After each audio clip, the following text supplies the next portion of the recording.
Okay, by this point, we should be pretty comfortable with doing stoichiometry using just moles.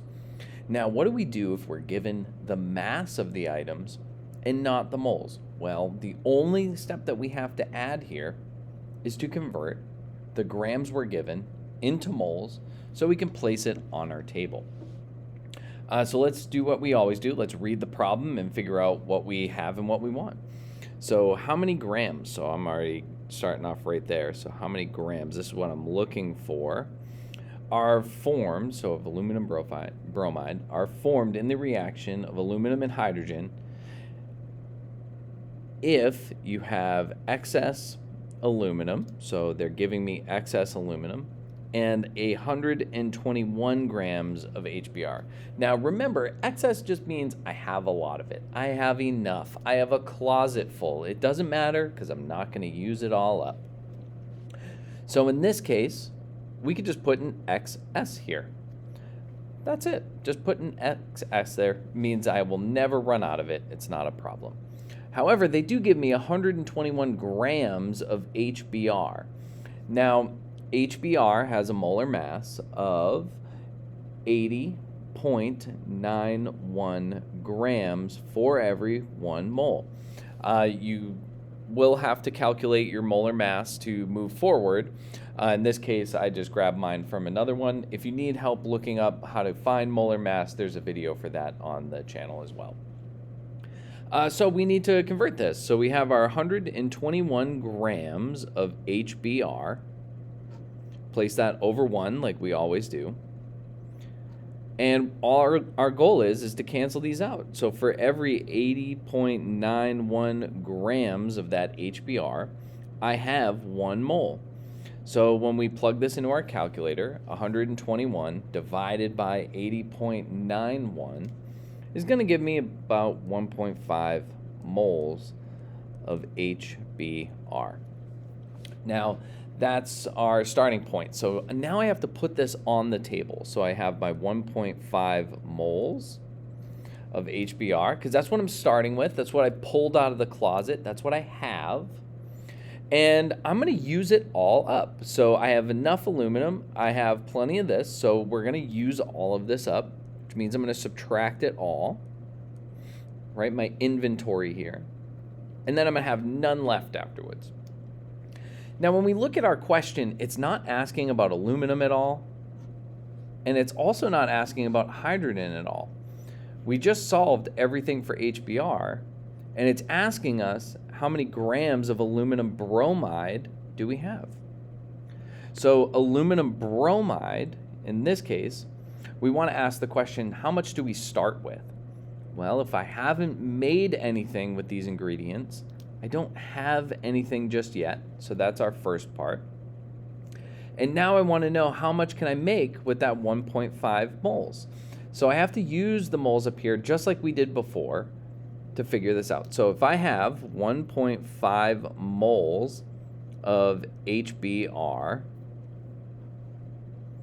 put that over 1.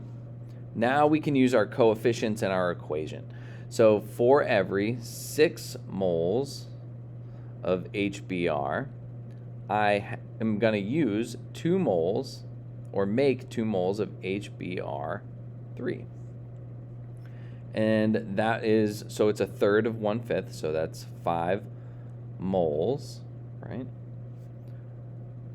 of AlBr3. So we're going to use, or make rather, 0.5 moles. So we're going to make that 0.5 moles on there. So I'm going to bring that up into my change column.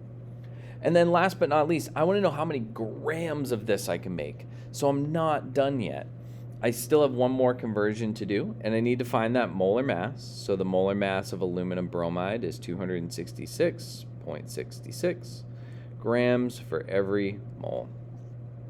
So if I have 0.5 moles of AlBr3, and I use that molar mass, so for every 1 mole, I'm going to have 266.66 grams. I toss this into my calculator, and it's going to equal 133.3 grams of AlBr3. So that is our final answer there. So the different steps are that I have conversions to do to get into the problem and a conversion to do to get out of the problem. So let's look at one more together. We'll look at this one from our worksheet. I think these are two really good problems. So what we have to do here is look through. So thin filaments of Si may be prepared by the decomposition of SiH4 to Si and H2. That's a lot of information, but it's not really telling me what I can and can't put on my table just yet. So it's asking me what mass of SiH4 is required to prepare this many grams of Si using this method, though.